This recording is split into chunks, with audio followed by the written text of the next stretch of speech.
Subscribe करें science with VS channel को और बेल आइकन को दबाएं ताकि आपको मिलते रहें साइंस और मैथ्स के सुपर वीडियोस। चलिए देखते हैं हमारे सर्किल का थर्ड थ्योरम अपना कहता क्या है। पहले उसके बाद इसको प्रूव भी करेंगे, मतलब सिर्फ बताना नहीं है क्या करता है, ठीक है। हाँ, theorem 3, the length of tangent drawn from an external point to a circle are equal. बोल क्या रहा है ना, मान लीजिए आपका एक सर्किल है, मान लेते हैं एक सर्किल है जिसका सेंटर क्या है, ओ दिया है, मतलब गिवन है आपको भैया ये, ठीक है।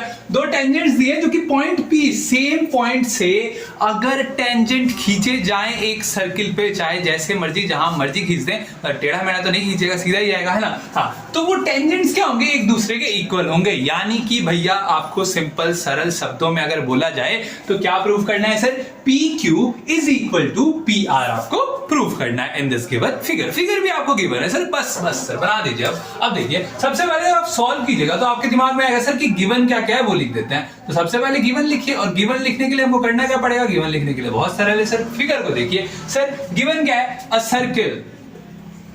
सर्किल विथ सेंटर क्या दिया है, सेंटर क्या दिया है सर, ओ दिया है सेंटर, ठीक है। एंड टू टेंजेंट्स भी तो हमको गिवन है, कौन कौन से, टू टेंजेंट्स कौन कौन से सर, पी क्यू, ये क्यू है, छोटू सा क्यू लिखे हैं, ठीक है।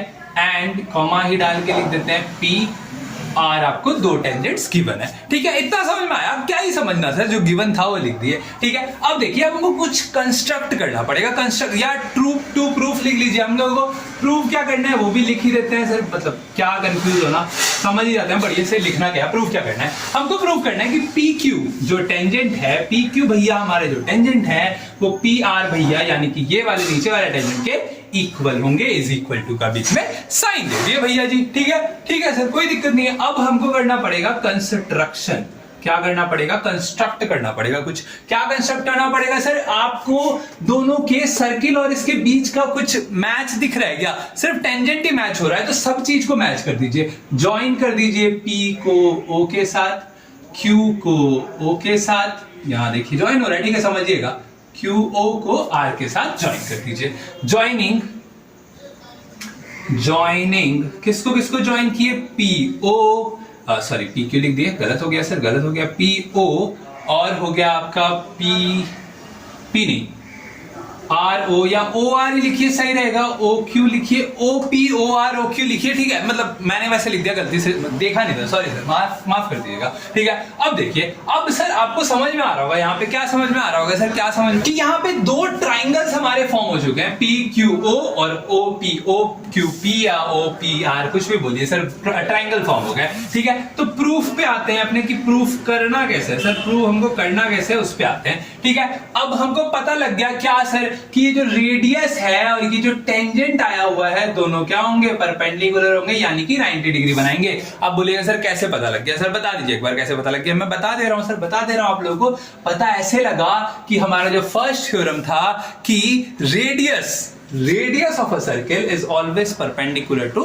टेंजेंट, ठीक है। मतलब पता ही है, इतना सा तो लिख देते हैं। क्या लिख देंगे सर, कि हमारा ओ क्यू जो है वो परपेंडिकुलर है किसके, पी क्यू के परपेंडिकुलर है, ठीक है, समझ में आया। और दूसरा भी चीज क्या सर, जो हमारा पी आर है या ओ आर है, हमारा जो ओ आर है या पी आर भी लिखिए, कुछ दिक्कत नहीं है sir. P R perpendicular to O R perpendicular to P R, कोई आपको नहीं मानने आएगा, ठीक है। सिंस या थ्योरम, फ्रॉम थ्योरम 1 लिख सकते हैं, थ्योरम 1 का नाम भी लिख दीजिए। क्या लिख देते हैं सर, छोटा सा लिखते हैं, आप लोग पूरा लिख दीजिएगा, रेडियस परपेंडिकुलर टू टेंजेंट, ठीक है। मैंने इतना सही लिखा, आप लोग पूरा थ्योरम भी लिख सकते हैं, इसको याद है, नहीं तो इतना सा भी लिखिएगा तो कोई आपको मारने नहीं आएगा, नंबर मिल जाएगा सर, आपको नंबर मिल जाएगा, बिल्कुल। अब देखिए, अब क्या करना है, अब कुछ नहीं करना, आगे बढ़ना है। अब देखिए, इन ट्राइंगल, अभी मैंने बताया कि आपको दो ट्राइंगल्स फॉर्म हो रहे हैं, O R P, in triangle O R P and triangle O Q P. देखिए ओ आर पी और ओ क्यू पी में हमको देखिए कॉन्ग्रुएंट करना है, दोनों ट्राइंगल्स को कॉन्ग्रुएंट कर दीजिएगा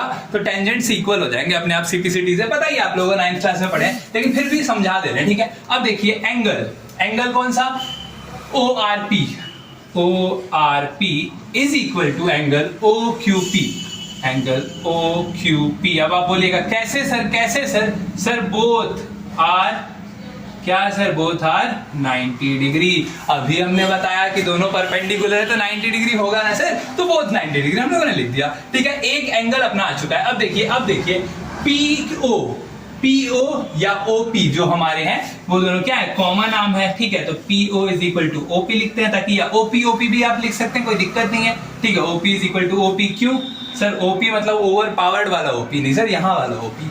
OP is equal to OP, common arm है सर ओपी हमारा, इसीलिए हो गया, ठीक है। अब दूसरा O R is equal to O Q. Sir आप बोले कैसे सर, कैसे इज इक्वल टू बोल रहे हैं सर? अभी लिख देते हैं फिर बताएंगे। ओ क्यू अभी तक आपको समझ में आ गया होगा, नहीं समझ में आया तो देखिए मैंने क्या लिखा। जी सर मैंने लिखा रेडियस ऑफ सेम सर्किल। एक सर्किल के रेडियस है, आप कहीं पे भी लाइन खींच दीजिए सर, सारे एक दूसरे के इक्वल होंगे, क्योंकि रेडियस जो होगा सर्किल का वो इक्वल होगा, चेंज नहीं होगा सर। चेंज होगा तो ब्लंडर ऑफ मैथ्स हो जाएगा। अब देखिए आपके पास यहाँ आर आ चुका है, राइट एंगल ट्राइंगल आ चुका है आपका, है ना, मतलब आरएचएस से हम लोग बता सकते हैं, क्या बता सकते हैं आरएचएस से? बता दीजिए एक बार कि ये जो हमारे ट्राइंगल्स हैं, triangle O R P is congruent to triangle OQP।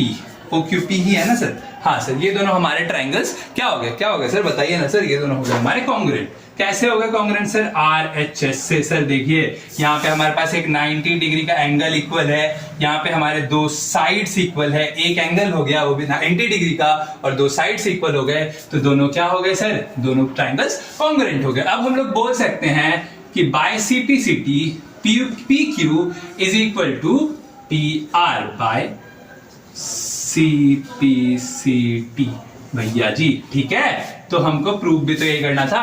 Hence the length of tangent drawn from an external point to a circle are always equal। ठीक है, ये हमारा थ्योरम नंबर 3 था। चलिए बढ़ते हैं आगे।